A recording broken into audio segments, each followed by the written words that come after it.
What's going on, Just Love fam? I'm here wearing my doctor's hat today, which is in fact a white coat.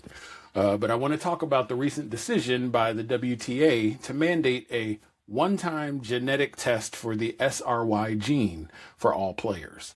This is in addition to, but separate from, the random drug testing that the players are subjected to, which itself has come under a lot of scrutiny. But like I said, this video is about the mandatory gene testing. The WTA is the first women's professional sports governing body to decide to make this genetic testing a requirement to participate in their sport, which has garnered both accolades and suspicion. So, what is the test? As many of you know already from genetic test agencies like 23andMe, we have 22 autosomes, which are the non-sex chromosomes. These make up the human haploid genome.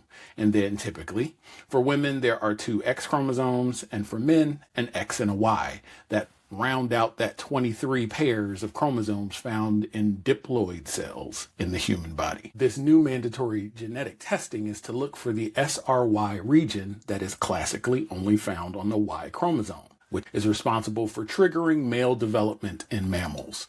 Hence, its name as the sex-determining region on the Y. It is important to note that although this is the only mandatory test, additional testing would be required if the SRY gene is identified. So some of you may be asking, DRJ, if the SRY gene is found, then that player is definitely a dude, right? Not necessarily. That is why further testing would be warranted.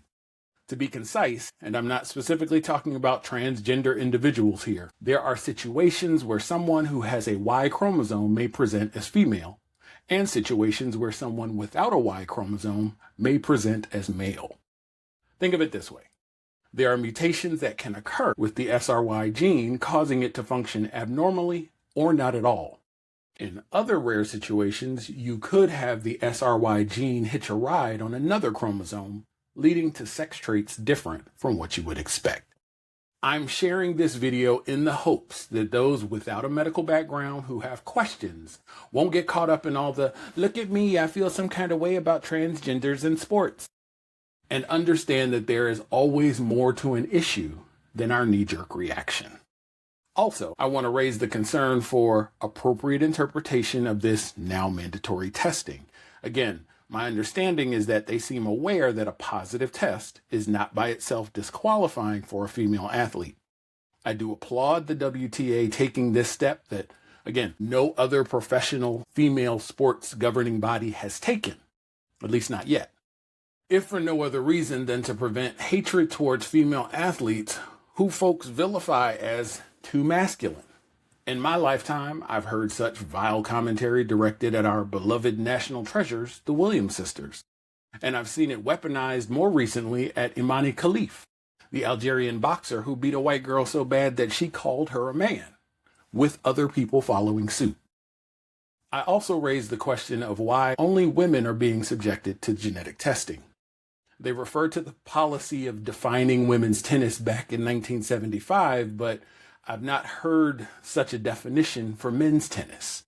So if your argument is that men are men and women are women, I encourage you to rewatch this as many times as you need to until you see the point.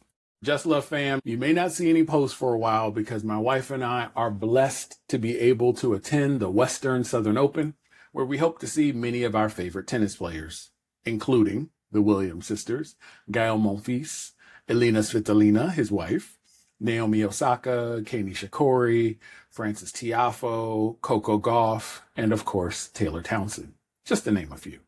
Please like and subscribe on Instagram and YouTube and say what's up if you see us at the tournament. All right, till later, Just Love fam.